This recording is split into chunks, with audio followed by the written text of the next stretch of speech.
시편 109편 1절부터 5절 그리고 21절부터 31절 구약성경 884쪽입니다. 먼저 시편 109편 1절부터 5절까지 말씀 읽겠습니다. 내가 찬양하는 하나님이여 잠잠하지 마옵소서. 그들이 악한 입과 거짓된 입을 열어 나를 치며 속이는 혀로 내게 말하며 또 미워하는 말로 나를 두르고 까닭없이 나를 공격하였음이니이다. 나는 사랑하나 그들은 도리어 나를 대적하니 나는 기도할 뿐이라. 그들이 악으로 나의 선을 갚으며 미워함으로 나의 사랑을 갚아 싸우니. 이제 21절부터 31절까지입니다. 그러나 주 여호와여 주의 이름으로 말미암아 나를 선대하소서. 주의 인자하심이 선하시오니 나를 건지소서. 나는 가난하고 궁핍하여 나의 중심이 상함이니이다. 나는 석양 그림자같이 지나가고 또 메뚜기같이 불려가오며 금식으로 내 무릎이 흔들리고 내 육체는 수척하오며 나는 또 그들의 비방거리라. 그들이 나를 보면 머리를 흔드나이다. 여호와 나의 하나님이여 나를 도우시며 주의 인자하심을 따라 나를 구원하소서. 이것이 주의 손이 하신 일인 줄을 그들이 알게 하소서. 주 여호와께서 이를 행하셨나이다. 그들은 내게 저주하여도 주는 내게 복을 주소서. 그들은 일어날 때에 수치를 당할지라도 주의 종은 즐거워하리다. 나의 대적들이 욕을 옷 입듯 하게 하시며 자기 수치를 겉옷같이 입게 하소서. 내가 입으로 여호와께 크게 감사하며 많은 사람 중에서 찬송하리니 그가 궁핍한 자의 오른쪽에 서사 그의 영혼을 심판하려 하는 자들에게서 구원하실 것임이로다. 아멘. 오늘 주일 예배 참석하신 우리 중부가족 모두에게 회복의 은혜가 있으시기를 바랍니다. 이솝 우화에 나오는 내용입니다. 어느 날 사슴이 사냥꾼에게 쫓기게 되었습니다. 사슴은 울창하게 자란 삼포도 그늘로 뛰어들었습니다. 몇 겹이나 겹쳐진 삼포도 잎과 커다랗게 달린 열매가 사슴을 숨겨주었습니다. 사슴은 꼼짝 않고 사냥꾼들이 지나가기를 기다렸습니다. 사냥꾼들이 그대로 다른 길로 가버렸습니다. 목숨을 건진 사슴은 눈을 드니 눈앞에 주렁주렁 달려있는 삼포도 열매가 보였습니다. 자기를 위기에서 벗어나도록 숨겨준 포도라는 것도 잊어버렸습니다. 사슴은 안전하다고 생각한 나머지 자기를 숨겨준 포도를 배신하고 한 입 먹어본 후 그 달콤한 맛에 정신이 팔려 한 송이 그리고 또 한 송이 이렇게 먹어 치워버렸습니다. 예민한 개가 그 소리를 알아듣고 사슴이 포도를 먹어 생긴 구멍 사이로 사슴의 모습을 발견하였습니다. 사슴은 번뜩 제정신이 들어왔지만 이미 늦었습니다. 우리 인생에서 믿음이 가장 아름다운 것이라고 한다면 배신은 가장 추한 것입니다. 그런데 우리 인생에는 모든 사람들에게 감동을 주는 믿음만 있는 것은 아닙니다. 떠올리기조차 싫은 배신도 있습니다. 누군가로부터 당한 배신 때문에 평생을 고통하며 사는 분들도 있습니다. 오늘 말씀은 다윗의 시입니다. 시편 109편은 배신의 고통이 얼마나 큰지 느끼게 해줄 것입니다. 한 걸음 더 나아가 배신의 고통에서 벗어나는 방법도 만나게 됩니다. 첫 번째로 다윗은 어떤 상황입니까? 다윗은 시편 109편을 통해서 자신의 상황을 말합니다.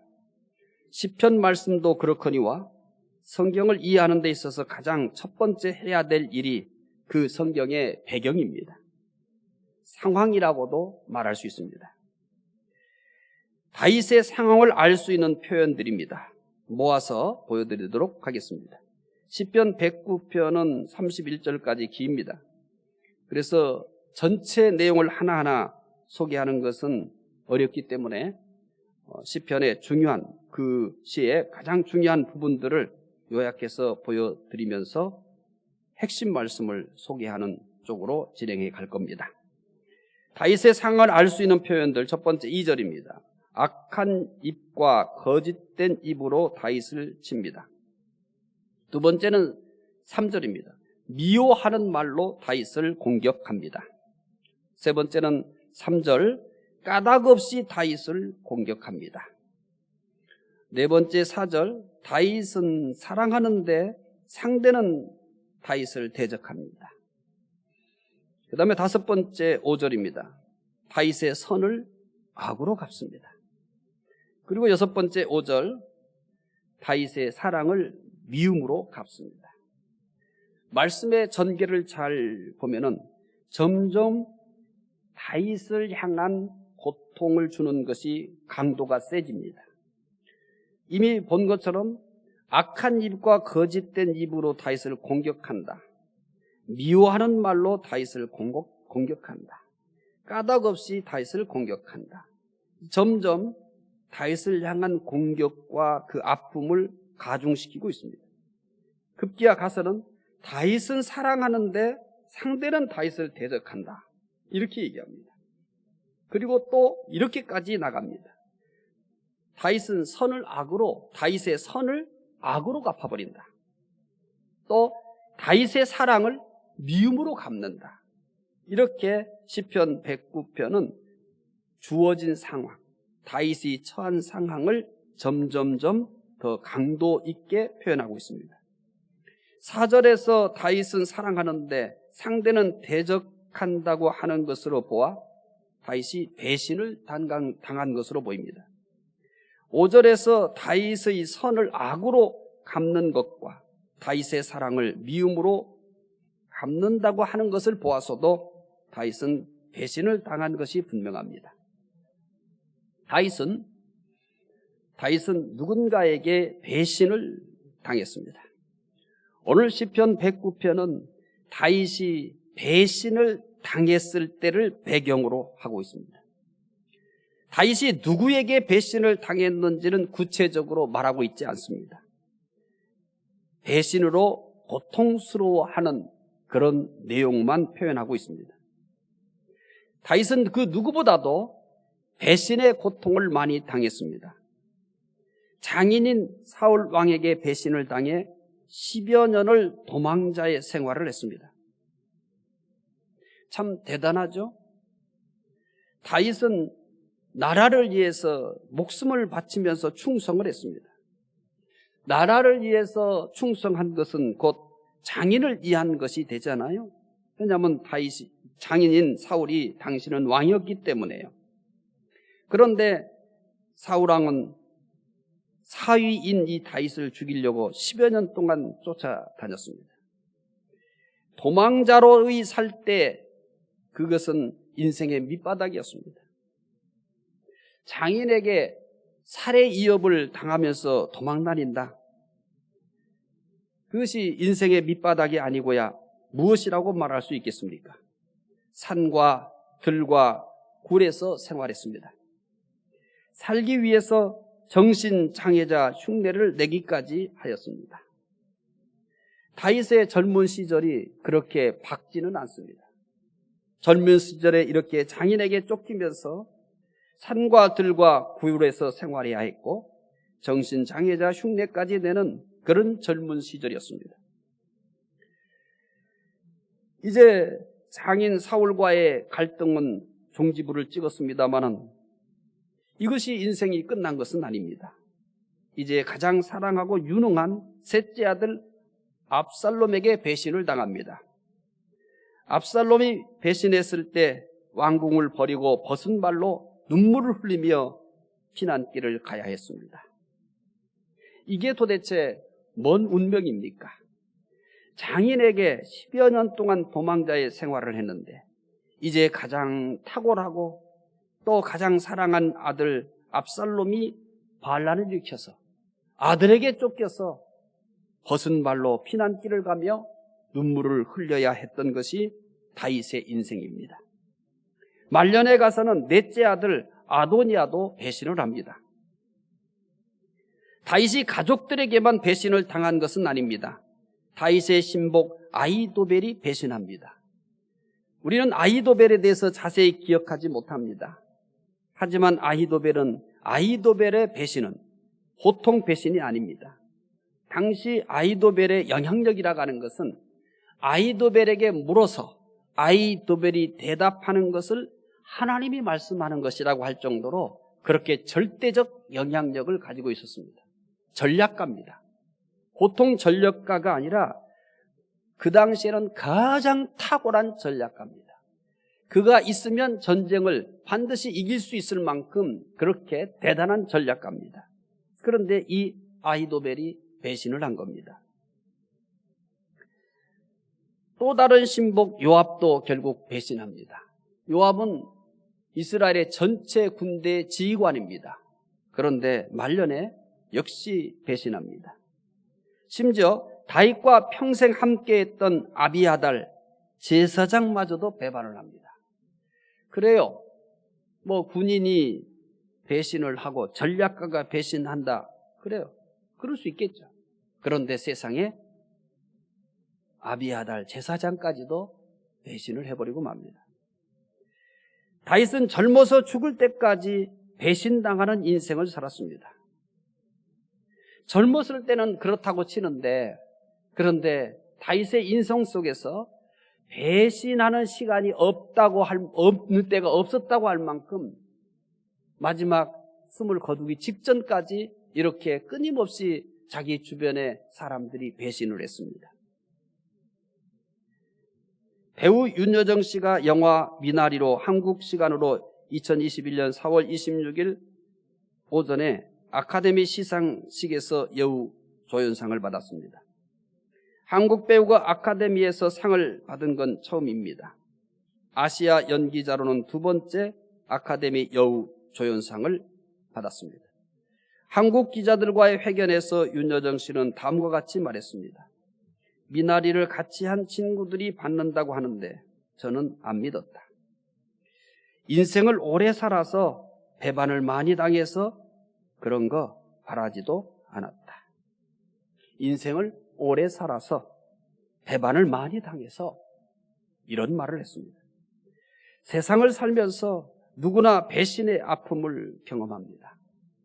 믿었던 친구나 믿었던 직원, 심지어는 믿었던 가족에게까지 배신을 당하는 세상입니다. 배신은 남의 이야기가 아닙니다. 배신은 먼 곳에 있지도 않습니다. 우리는 언제든지 배신을 당할 수 있는 그런 세상을 살아가고 있습니다. 다윗 얼마나 대단한 사람입니까?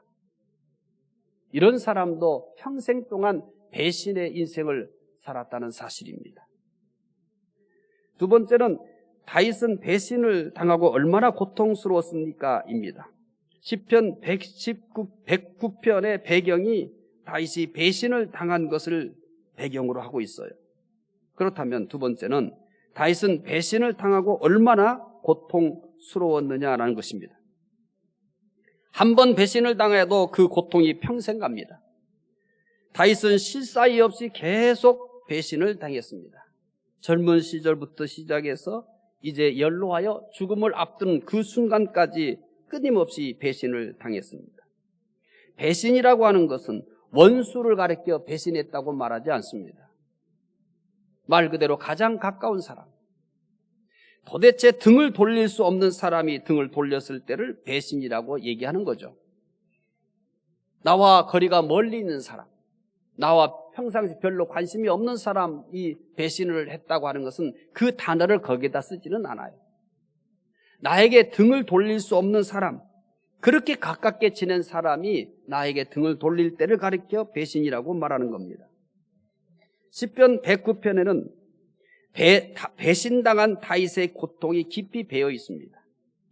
그 표현 하나하나가 다윗이 배신으로 인해서 고통을 받은 그 고통이라는 거기에 담겨져 있다가 꺼낸 단어 같아요. 어떤 천을 물감 들이기 위해서 원하는 물감을 만들어 놓고 거기에다가 천을 담굽니다. 그러면 그 천은 그 물감이 배어 있죠. 지금 이 시는 다윗이 배신이라는 고통에 물이 있다면 그 물에 담겨져서 고통의 색깔로 채색되어진 그런 단어들로 구성된 것이 시편 109편이라는 얘기입니다. 먼저 22절을 보겠습니다. 시편 109편 22절입니다. 나는 가난하고 궁핍하여 나의 중심이 상함이니이다. 다윗은 배신의 고통을 가난하고 궁핍하여 중심이 상했다, 이렇게 얘기합니다. 다윗은 시편 86편 1절에서도 여호와여 나는 가난하고 궁핍하오니라고 하였습니다. 여기서 다윗이 가난하고 궁핍하다는 것은 경제적 의미로 말한 것이 아닙니다. 배신을 당해 가난한 사람처럼 힘을 잃고 마음에 큰 상처를 입었다는 것입니다.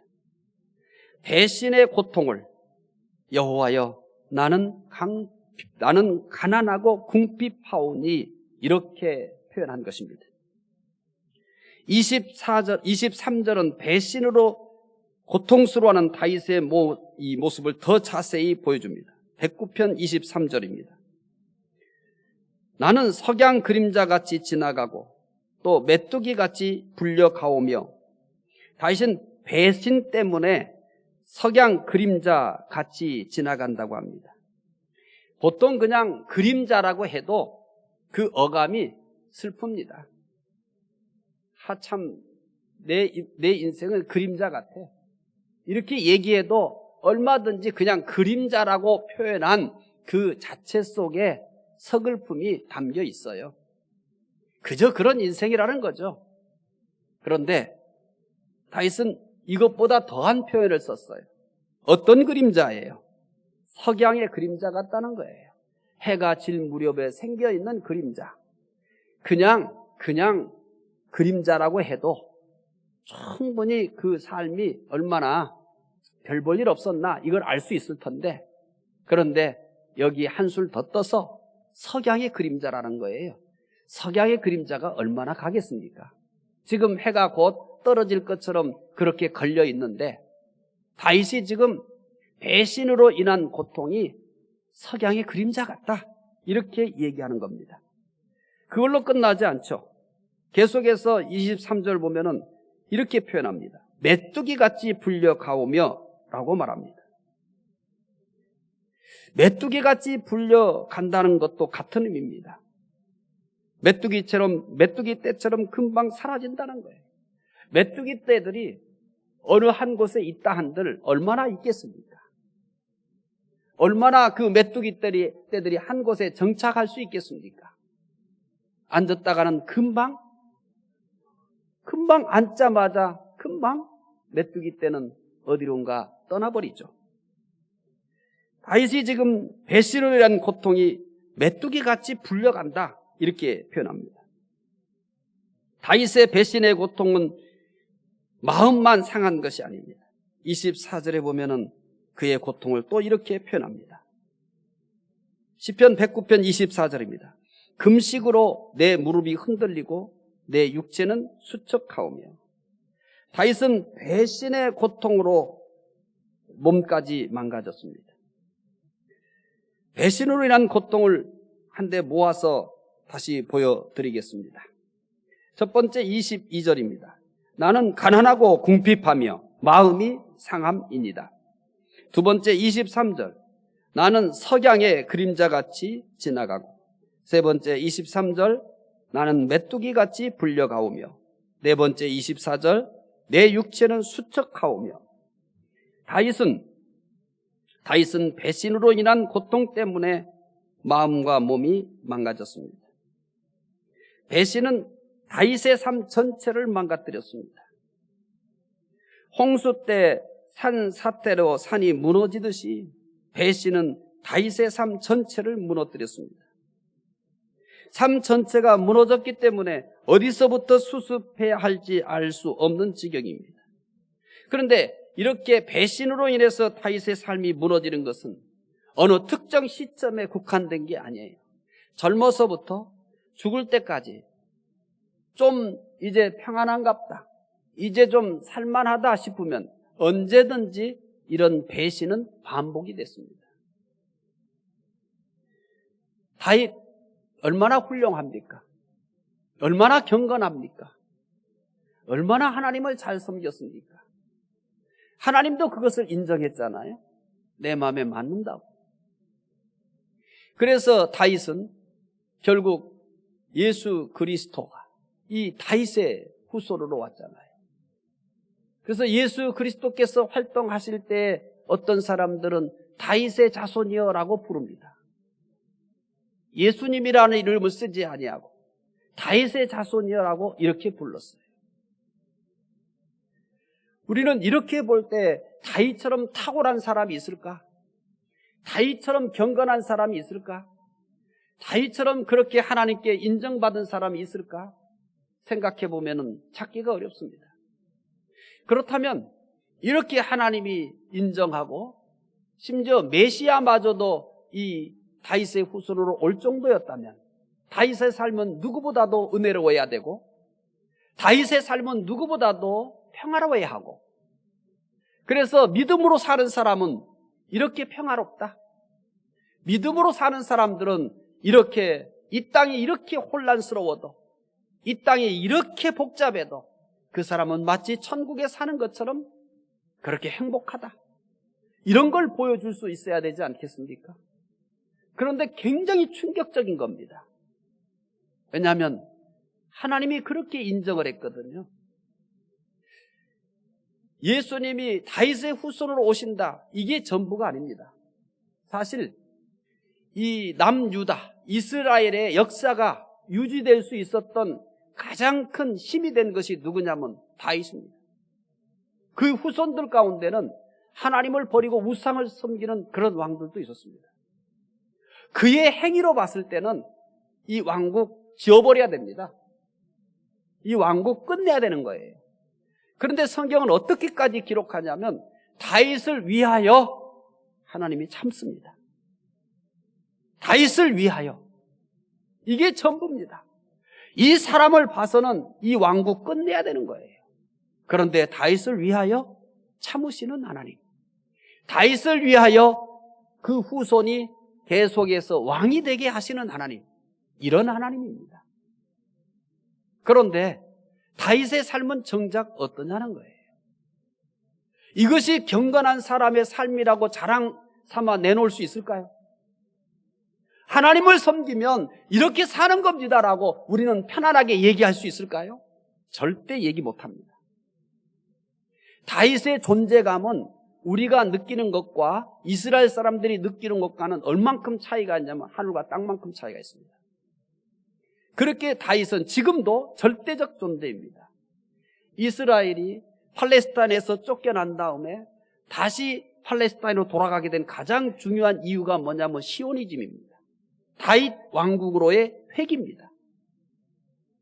이게 이렇게 힘을 발휘해서 다시 팔레스타인으로 돌아가게 된 겁니다. 다윗은 가장 절대적 인물이라고 생각하시면 됩니다. 그러면 이 사람은 그 누구보다도 편안한 삶을 살았는가? 누구보다도 행복한 삶을 살았는가? 그렇게 말할 수가 없다는 거죠. 젊었을 때는 장인이 죽이려고 했어요. 이제 이 문제가 끝나니까 그 다음에는 아이들이 아버지 죽이고 왕이 되려고 하는 거예요. 가끔 우리는 이런 착각을 합니다. 나만 왜 이렇게 힘들어?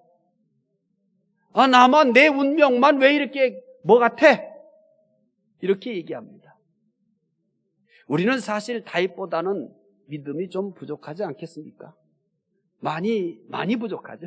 비교하는 것 자체가 불가능하죠. 다윗처럼 경건하지도 못해요. 다윗처럼 대놓고 하나님께서 인정할 만한 그런 인물은 아닌 겁니다. 그러면 이렇게 비교해 볼 때 내가 지금 이렇게 사는 것도 굉장한 특혜예요. 그런데 특혜라고 생각하는 사람은 없어요. 나는 지금보다 훨씬 잘 살아야 된다고 생각해요.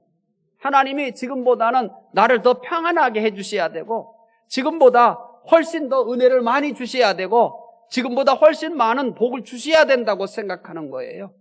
그래서 너무 억울해요. 내 인생이 왜 이 모양 이 꼴인지 이해가 안 되는 거예요. 나만 이렇게 힘들게 산다고 생각하는 거예요. 내 인생만 이렇게 참 기구하다고 생각하는 거예요. 왜 그럴까요? 자기 문제에 함몰되어 있기 때문에 그래요. 나만 이렇게 산다고 생각하기 때문에 그래요. 다윗은 나보다 더했어요. 다윗은 나와 비교할 수 없을 정도로 심했어요. 그러나 흔들리지 않습니다. 여동치지 않습니다. 평생 죽음이 가까울 때까지 이렇게 기구한 운명을 산 겁니다. 그런데 자신의 이와 같은 삶에 대해서 하나님 왜 그래요? 하나님 약속했잖아요. 메시아가 나의 후손으로 온다며요. 그러면 메시아가 나의 후손으로 온다면 나는 누구보다도 편안하게 살아야 되고, 나는 누구보다도 은혜롭게 살아야 되고, 여기가 천국은 아니지만 나는 천국처럼 살아야 되고, 나에게서 언제나 빛이 찬란하게 빛나야 되는 거 아닙니까? 이렇게 얘기할 수 있을 겁니다. 그런데 다윗의 삶은 배신의 삶이었습니다. 다윗은 배신으로 인해서 삶이 다 망가졌어요. 만신창이가 되었어요. 배신으로 인해 고통스러워하는 모습 속에서, 다윗이 배신으로 인해서 몸부림치는 모습 속에서 우리는 보이는 분이 하나 있습니다. 다윗이 이렇게 괴로워하는데, 다윗이 참 괴롭겠다, 다윗 참 힘들어하는구나 라고 끝나는 것이 아니라 그 모습 속에서 보여주는, 그 모습 속에서 떠오르는 또 다른 모습이 있습니다. 바로 예수님이십니다. 예수님은 완전한 하나님이십니다. 그리고 완전한 사람입니다. 하지만 우리와 어떻게 비교할 수 있겠습니까? 그런데 그분도 배신의 인생을 살았습니다. 그가 창조한 인류가 다 배신했어요. 특히 제자들의 배신은 정말 뭐라고 말할 수가 없습니다. 그 중에서 절정에 이르는 것은 바로 베드로의 배신입니다. 예수님 면전에서 예수님을 모른다고 부인하고 심지어 저주까지 해버렸습니다. 우리가 아무리 인생을 살면서 사람들에게 고통을 당하고 배신을 당한다 할지라도 내 면전에서 나를 배신하고 나를 저주한 사람은 만나보지 않았을 겁니다.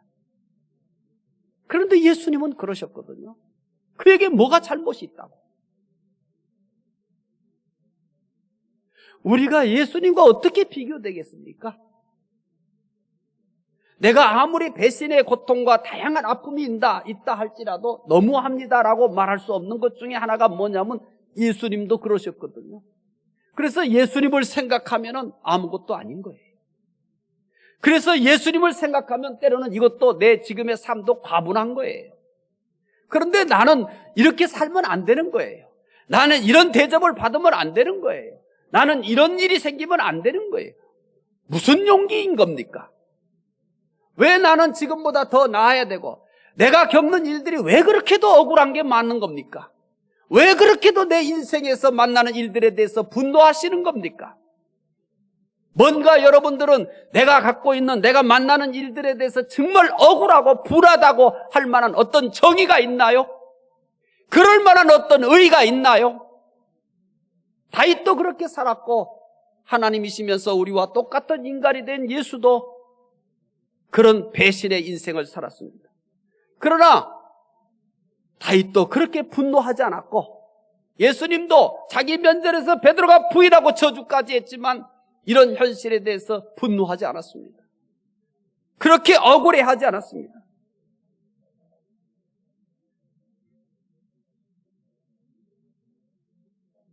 우리는 배신이라는 그 자체가 참 고통스럽다는 것을 오늘 본문을 통해서 충분히 알 수 있습니다. 한 번 배신을 경험하면 모든 사람을 믿을 수가 없습니다. 모든 사람을 믿지 못하는 것이 아니라 세상 자체를 믿을 수가 없습니다. 그런데 이런 세상을 계속 살아야만 하는 것입니다. 또한 사람들과 계속 만나야 하는 것입니다.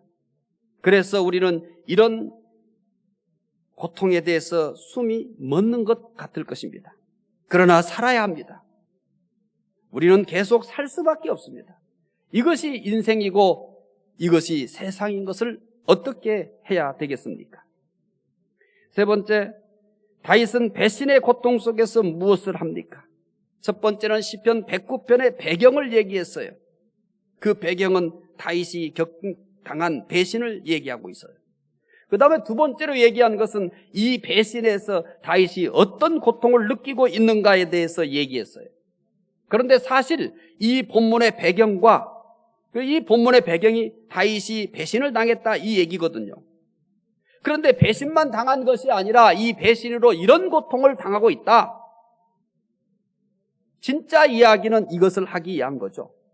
다윗이 그런 배신을 당하고 그 배신 속에서 이렇게 고통을 겪었는데 거기서 그가 무엇을 했는가라고 하는 것입니다. 배신의 고통 속에서 할 수 있는 것이 무엇일까요? 보복을 할까요?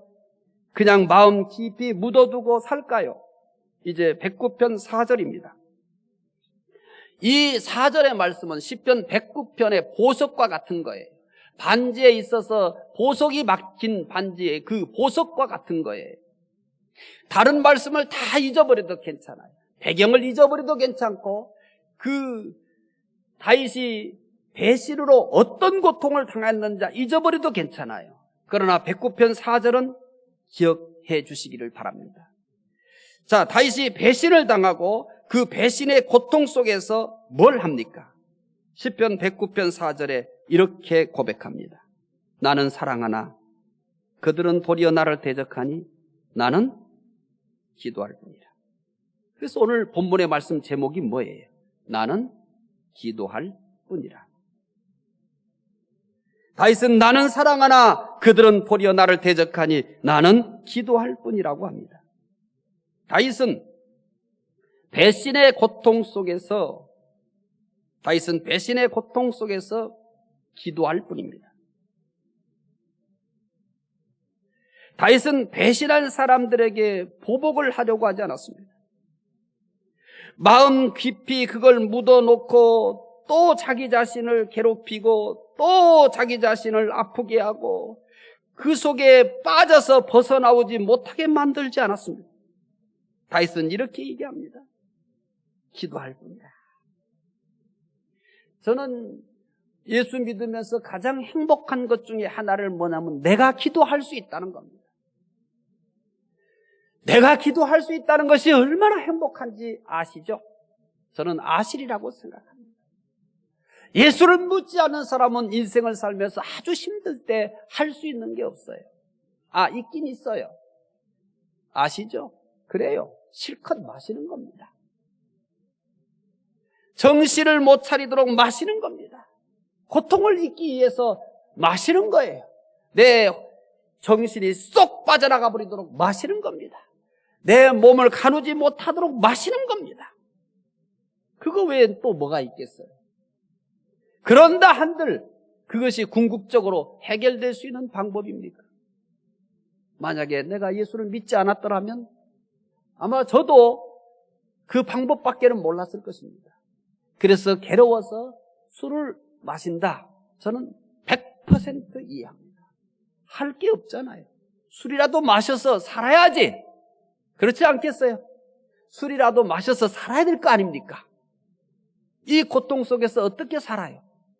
그러니까 술이라도 마셔서 어떻게 또 잊어버리고 또 생각나면 또 기억이 안 날 만큼 실컷 마시고 또 생각나면 또 마셔서 그때 그렇게 그냥 이기면서 살아야지 어떻게 하겠어요? 그런데 술이 꼭 힘들고 어려울 때만 마시는 건 아니더라고요. 왜냐하면 기분 좋으니까 또 어떻게 해요? 한잔 하자고 그래요. 기분 좋을 때만 마시나요? 심심하니까 또 마시는 거죠. 또 멋있는 음식이 있으면 뭐에 한잔 했으면 좋겠다. 우리 문화는 다 술과 연관돼 있어요. 어떤 음식을 보면 요거는 맥주 마셔야 된다고. 이때 맥주 한잔 마셔야 된다. 갑자기 막 침이 돌죠? 야, 이건 막걸리가 땡긴다고 그래요. 그렇죠? 예.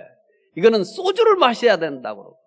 야, 여기는 와인 한 잔 딱 해야 되는 건데 말이야. 이렇게 얘기해요. 저는 100% 이해해요. 믿음이 없는데 그렇게라도 살아야 되는 거 아니겠습니까? 그 어떻게 살아요? 먼 낙으로 살아요. 그래 참 술이라도 있으니 얼마나 다행이에요. 그렇죠? 누가 술을 만들었나 이렇게 생각하시지 말고, 아 그래 이해가 된다. 저거 왜 저래? 그러지 말고, 아 저렇게 해서 술이라도 마셔서 살지. 저는 그렇게 이해를 해요. 그래서 저는 예수가 있음에 참 감사합니다. 내가 기도할 수 있음에 참 감사합니다. 기도할 수 없었다면 저도 세상 사람들이 쉽게 선택하는 방법을 따라서 곤드레 만드레 마시고 뭐 그렇게 살지 않았겠어요? 그게 사는 거니까. 그게 안 믿는 사람들이 보편적으로 하는 방법이니까 어쩔 수 없는 거 아니겠습니까? 제가 이렇게 살 수 있는 것은 제가 인격이 뛰어나기 때문이 아니라 뭐 대단한 철학과 가치를 가지고 있는 것이 아니라 예수 때문인 거예요. 예수 때문인 거예요. 그래서 제 인생 중에 가장 행복한 것 중에 하나가 뭐냐고 물으면 내가 기도할 수 있다는 겁니다. 그렇게 여러분 기도를 대단하게 생각하지 말아요. 뭐 몇 시간을 기도해야 되고 또 금식을 해야 되고, 아니 괜찮아요. 내가 1, 2분이라도 기도할 수 있다면 참 행복한 겁니다. 5분이라도 기도할 수 있다면 행복하는 겁니다. 꼭 새벽에 나와야 기도하는 사람들은 아닌 거예요. 집중해서 그 무엇과 만나기 전에, 세상과 만나기 전에, 세상에 대해서 뭐라고 말하기 전에, 세상을 보기 전에 먼저 와서 새벽에 기도하고 산다는 그 멋짐이 있지만은 또 그럴 형편이 아니라고 한다면 여러분 각자가 내가 형편에 따라서 뭐 2, 3분도 기도할 수 있는 거고, 기도할 수 있다는 게 얼마나 행복한지 모르시오. 우리 중북 가족들은 이 행복을 누리시기 바랍니다. 내가 기도할 수 있다는 것은 내 삶의 숨통이에요. 내가 기도할 수 있다는 것은 이 시대의 피난처예요. 이 행복을 누리시기 바랍니다. 꼭 새벽에 와서만 기도하려고 하지 말고, 새벽에 못 나가니까 뭐 새벽기도 얼마나 열심히 했다고, 새벽에 못 나가면 기도 못하는 사람 안 하는 것처럼 그렇게 살지 말아요. 안 나와도 괜찮아요. 제가 언제 새벽기도 나오고 닥달하던가요. 나올 수 있으면 나오는 거고, 못 나오면은 여러분 그냥 잠자리에서라도 기도하세요. 또 일하다가도 잠깐 기도하세요. 어디서든지 기도할 수 있는 거예요.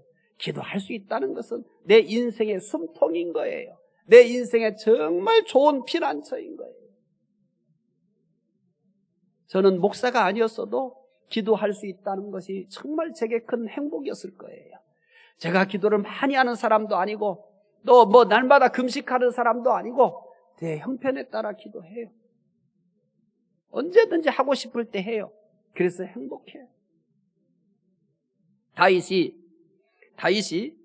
나는 기도할 뿐이라 한 것은 무능하기 때문에 한 것이 아닙니다. 나는 기도할 뿐이라는 가장 능력 있는 고백입니다. 나는 기도할 뿐이라는 전적으로 하나님께 맡기는 것이기 때문입니다. 하나님이 어떤 분이십니까? 천지 만물을 창조하신 전능하신 하나님이십니다. 이 하나님께 모든 것을 맡긴다는 것보다 능력 있는 것은 없습니다. 이 하나님께 맡긴다는 것보다 든든한 건 없습니다. 내 인생에 가장 든든한 분이 계신다는 거 압니까? 하나님보다 든든한 게 어디 있어요? 저도 여러분들이 그렇게 믿으리라고 생각합니다. 저의 인생에 가장 든든한 분은 하나님 한 분밖에 없습니다. 이 가장 든든한 분에게 내가 인생을 맡기는 것이 기도군요. 그래서 행복한 거예요. 왜 가장 든든한 하나님이 있는데 여러분은 잊어버리고 사시는 겁니까? 왜 돈을 더 든든한 것으로 생각하시고 여러분의 일터를 더 든든한 것으로 생각하시는 겁니까? 그거 바람 같은 거예요. 그거 지푸라기 같은 거예요. 내 인생의 가장 든든한 부분은 하나님밖에 없는 겁니다. 그 가장 든든한 분에게 내가 기도한다는 게 눈물겹도록 행복하잖아요. 길게 기도하지 않으셔도 돼요. 2시간씩 기도 안 하셔도 돼요. 단 며칠 동안이라도 그 하나님을 부를 수 있다는 게 참 행복한 인생인 겁니다. 인생을 행복하게 사세요. 어렵게 살지 마세요. 예수 믿어도 여러분 어렵게 예수 믿지 말아요. 예수 믿는데 무슨 이상하게 종교에 빠진 사람처럼 그렇게 예수 믿지 말아요. 재밌게 예수 믿고 멋있게 예수 믿으세요. 나는 기도할 뿐이라. 이 고백은, 나는 기도할 뿐이라는 이 고백은 다윗을 가장 힘 있는 사람으로 만들었어요. 그의 삶 곳곳이 배신으로 얼룩져 있고요. 배신으로 숨도 못 쉴 만큼 그렇게 인성이 망가져 있었는데, 거기서 그렇게 살 수 있었던 가장 큰 힘은 나는 기도할 뿐이라, 이 고백입니다. 이렇게 배신으로 가득 차 있는 걸음걸음마다 배신으로 이렇게 눈물로 다 포배되어 있는 삶 속에서도 나는 기도할 뿐이라, 이 고백이 가장 힘 있는 사람으로 만들었습니다. 나는 기도할 뿐이라는 자세로 산 사람들은 모두 같은 은혜를 받았습니다. 시스기야 왕 때 일입니다. 아수르 왕이 시스기야 왕에게 편지를 보내 이업했습니다. 히스기야는 성전에 올라가서 아수르 왕이 보낸 편지를 펼쳐놓고 기도하였습니다. 시스기야는 기도할 뿐이었습니다. 시스기야는 기도할 뿐이었어요. 아수르 왕이 보낸 협박 편지를 펼쳐놓고 기도할 뿐이었습니다. 히스기야는 기도할 뿐이었지만 하나님께서 아수르를 물리쳐 주셨습니다. 다니엘이 바벨론으로 총리로 있을 때 일입니다. 바벨론의 고관들은 다니엘을 어떻게 해서든지 제거하려고 했습니다. 그러나 다니엘에게서는 아무런 흠을 발견할 수가 없었습니다. 고관들은 드디어 다니엘을 제거할 방법을 찾았습니다. 그들은 30일 동안 다른 신이나 사람에게 구하는 자는 사자굴에 넣는 법을 만들었어요. 목적은 하나뿐입니다. 다니엘을 제거하기 위해서입니다. 다니엘은 이 모든 사실을 알고도 변함없이 하루에 3번씩 기도했습니다. 기도하면 죽인다고 그랬어요. 그런데 다니엘은 목숨을 걸고 기도했어요. 이렇게 기도가 좋은 거예요. 너 기도하면 죽인다라고 법을 만들었어요. 국가의 법을 어떻게 만들었냐면 다니엘 하나 죽여버리려고. 너 기도하면 죽여. 그런데 기도했어요. 기도는 그렇게 좋은 거예요. 기도는 그렇게 가치 있는 거예요. 왜 우리는 기도할 수 있는데 기도 안 하는 거예요? 왜 기도를 우습게 생각하는 거예요? 왜 기도를 그렇게 무가치한 것으로 생각하는 거예요? 너 기도하면 죽여! 그런데 목숨을 걸고 기도할 만한 가치가 있었던 거예요. 나 기도하다가 죽어도 후회하지 않아! 이만큼 가치가 있었던 거예요.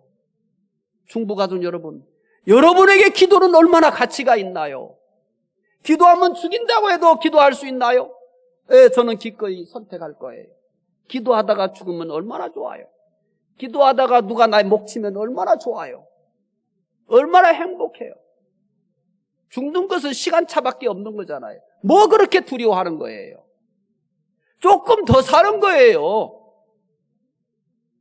다 죽음이라는 강을 건너야 되는 거예요. 두려워하지 말아요. 시간차밖에 없는 거예요. 더 많이 산다고 뭐 더 엄청난 삶의 낙을 누리라고 생각하십니까? 아니에요. 다니엘은 기도에 목숨을 걸었잖아요. 그만큼 가치가 있는 거예요. 하지만 걱정하지 마세요. 오늘 누가 기도한다고 나 안 죽여요. 그러니까 기도하세요. 누가 나 기도한다고 욕도 안 해요. 다른 신앙을 가지고 있는 사람일지라도 경건하게 기도하는 것을 보면 참 아름답다고, 참 당신 그 종교에 헌신적인 것 같다고, 당신 믿음 진짜라고 칭찬해 주지, 이 시대에 누가 기도한다고 비웃거나 조롱하지 않습니다. 그런데 왜 기도 안 하는 거예요? 기도는 내 인생의 가장 큰 자산입니다. 내 인생의 가장 큰 자산이에요. 왜 자산을 그렇게 무가치한 것처럼 쓰레기처럼 취급하며 사시나요? 내 인생의 가장 큰 자산은 주식이 아닌 거예요. 아파트가 아닌 거예요. 기도인 거예요. 다니엘은 목숨을 걸고 기도했습니다. 기도는 그만큼 가치가 있었던 거예요. 다니엘은 기도할 뿐입니다. 다니엘은 기도할 뿐이었는데 하나님께서 다니엘을 사자굴에서 구해 주셨습니다. 배신으로 고통을 받고 있습니까? 아무리 잊으려고 해도 잊혀지지 않습니까? 잊혀지는 것이 아니라 시간이 갈수록 분노가 더 커집니까? 시간이 갈수록 상처도 더 커집니까? 그 사람을 생각하면 지금이라도 달려가서 보복을 하고 싶습니까? 다윗은 이런 때 나는 기도할 뿐이라고 합니다. 다윗이 아무것도 할 수 없어서 나는 기도할 뿐이라 한 것이 아닙니다. 다윗이 나는 기도할 뿐이라고 한 것이 가장 좋은 방법이기 때문입니다. 내 인생이 힘들 때 가장 좋은 방법을 가지고 계십니까? 그 방법이 무엇입니까? 나는 기도할 뿐이라가 제일 좋습니다. 배신이나 다른 일로 고통받고 있다면 다윗처럼 나는 기도할 뿐이라고 외쳐보십시오. 그리고 그대로 해보시기 바랍니다. 나는 기도할 뿐이라가 가장 큰 힘이 됩니다. 기도하겠습니다. 하나님, 다윗은 배신으로 인해서 말로 표현할 수 없는 절망과 고통 속에서 허덕이지만 이 속에서도 나는 기도할 뿐이라고 합니다. 하나님, 시편 109편의 말씀을 통해서 오늘 우리도 다윗과 별반 다를 바 없는 세상을 살고 있다는 사실을 알려주시고 그 속에서 어떻게 살 것인가도 알려주셔서 감사합니다. 우리 사랑하는 중부 가족들이 이런 배신이라 또 다양한 고통에 빠졌을 때는 다윗처럼 나는 기도할 뿐이라 이렇게 외치면서 그 고통과 아픔을 이길 수 있게 도와주시기 원합니다. 금주는 기도할 뿐이라 이렇게 외치고 기도의 자리로 들어갈 수 있게 은혜 주시기 원합니다. 감사하며 예수님 이름으로 기도드리옵나이다. 아멘.